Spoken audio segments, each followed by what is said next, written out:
How to use limits. There will be times when too many results are returned in your final set of results, or you need to refine your results further. We can limit our search by using a wide range of limits that include language, publication date range, gender, and age range. Publication date range, gender, and age range are the most useful limits, whereas language and geography are less useful. Most records are in English, and not all records have an indication of geography, so use with caution. Clicking on full-text e-journals will limit results to full-text journal articles in the library collection.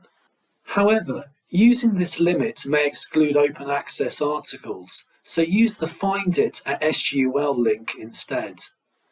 Let's change the publication date range to find documents that were published in the last 5 years. A new search line is generated with 152 results retrieved. Thank you for watching.